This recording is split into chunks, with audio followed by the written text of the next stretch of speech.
Expiry of panel নিয়ে একটা সাংঘাতিক ঘটনা ঘটবে আগামীতে। আমি তোমাদের আগাম বলে রাখলাম, তোমরা কথাটা মিলিয়ে নিও। এক্সপায়ারি অফ প্যানেল নিয়ে অলরেডি কলকাতা হাইকোর্টে কেস পেন্ডিং আছে, এখনো সেখানে কোনো জাজমেন্ট আসেনি।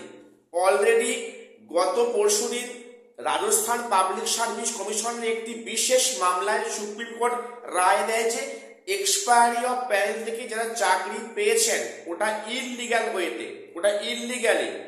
অর্থাৎ এক্সপায়ারি অফ প্যানেল মানে যারা প্যানেলের সময়সীমা পার হয়ে যাওয়ার পরে চাকরি পেয়েছে ওই পদটা কিন্তু অবৈধ, সেখানে তাদের চাকরিতে কন্টিনিউ করার কোনো রাইট সংবিধান দিচ্ছে না। এটাই হচ্ছে কোর্টের পরিষ্কার বক্তব্য। তো কাজেই হাইকোর্টে যে মামলাটা রয়েছে এক্সপায়ারি অফ প্যানেল নিয়ে, তো সেখানে কিন্তু যে ভার্ডিক্টটা আসবে সেটা কিন্তু জাস্ট লাইক সুপ্রিম কোর্টের মতোই। অর্থাৎ সুপ্রিম কোর্টের কিন্তু সিদ্ধান্তকে মান্যতা দিয়ে এখানে হাইকোর্টে এটা পরিষ্কার হবে যে এক্সপায়ারি অফ প্যানেল যারা নিয়োগ হয়েছে তারা সম্পূর্ণ অবৈধ এবং তারা কিন্তু টেন্টেড হিসাবে মানে চিহ্নিত হবে আগামীতে। এটা কিন্তু রাস্তা পুরো পরিষ্কার, মানে সন্দেহ নেই এ বিষয়ে। শুধু তাই নয়, সেখানে দেখো আসলে এক্সপায়ারি অফ প্যানেলটা কেন হয়েছে, এটা দোষটা কার? দোষ তো এখানে ক্যান্ডিডেটদের নয় অ্যাকচুয়ালি। হ্যাঁ, এটা শিওর যে এক্সপায়ারি অফ প্যানেলে কিন্তু বেশ কিছু এখানে ক্যান্ডিডেট টাকার বিনিময়ে চাকরি পেয়েছে, এটা পরিষ্কার। কিন্তু তা বলে এখানে সমস্ত কিন্তু টিচাররা যে টাকা দিয়ে চাকরি পাওয়া তা কিন্তু নয়, এটা সম্পূর্ণ কমিশনের ভুল। কমিশন কেন 7টা 8টা কাউন্সেলিং করে অনেক ধীরগতিতে এই কাজটা করলো? তার ফলে অনেক যোগ্য শিক্ষক যারা মানে টাকা দিয়ে চাকরি পাননি ওনারা কিন্তু সেখানে হ্যাম্পার হচ্ছেন ভীষণভাবে। এবং যা পরিস্থিতি, এটা প্যানেলটা কিন্তু বাতিল হওয়া শুধু সময় মাত্র অপেক্ষা।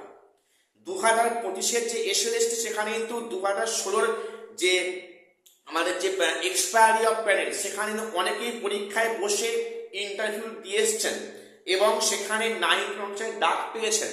তাহলে সেক্ষেত্রে কি হবে? দেখো, যেখানে কিন্তু যেটা মানে ভার্ডিক্ট হয়তো আসতে পারে যে সেখানে তাদের কিন্তু পরীক্ষায় বসার অনুমতি দেওয়া হবে না। তাহলে যে একাদশ দ্বাদশে যারা পরীক্ষা দিয়ে এসছেন, ইন্টারভিউ দিয়ে এসছেন বা কয়েকদিন পর তারা প্যানেল আপ হবে, তাহলে সেখানে বিষয়টা কি দাঁড়াচ্ছে? এবং বিশেষ করে ইনফ্যাক্ট ক্লাস 9-10-এ এর বিষয়টা কি হবে? এখানে কি এখানে তো অনেক ঢুকিয়ে আছে যারা ডাক পেয়েছে এক্সপায়ারি অফ প্যানেল থেকে। অর্থাৎ এই এক্সপায়ারি অফ প্যানেলটা কিন্তু এখন একটা সাংঘাতিক ইস্যু হয়ে গেছে যে এই 2025-এর প্যানেলটা থাকবে না, বাতিল হবে। এই এক্সপায়ারি অফ প্যানেল এবং এক্সপিরিয়েন্সের 10 মার্কস এই দুটো নিয়েই কিন্তু আগামী দিনে এসএলএসটি 2025-এর ভাগ্য ঝুলে আছে যে প্যানেল থাকবে না, প্যানেল বাতিল হবে। দেখো, এখানে বলে রাখি, এখানে কিন্তু পরীক্ষা ক্যান্সেল হওয়ার কোনো সম্ভাবনা আমি দেখছি না। পরীক্ষা ক্যান্সেল হওয়ার এখানে কোনো সম্ভাবনা নেই।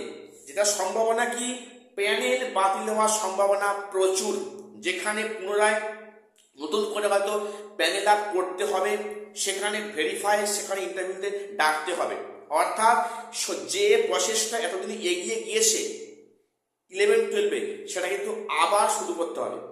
অর্থাৎ এই সামগ্রিক প্রক্রিয়া সম্ভবত 31শে অগস্টের মধ্যে মানে নিয়োগ করা সম্ভব হবে না, এটা একটু পরিষ্কার হিসেবে বোঝা যাচ্ছে। কারণ কিন্তু মানে জল সেদিকেই গড়াচ্ছে। তো আজকে এটুকুই আপডেট দেওয়ার ছিল। আর একটা খবর বলে রাখি, ইন্টারভিউ রুমে ভিডিওগ্রাফি নিয়ে মানে কমিশন সুপ্রিম কোর্টে গিয়েছে।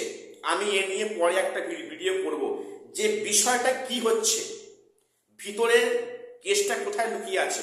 আমি এ নিয়ে পরে ভিডিওতে আসছি। আর শেষ করছি, দেখা হচ্ছে নেক্সট কোনো আপডেট নিয়ে।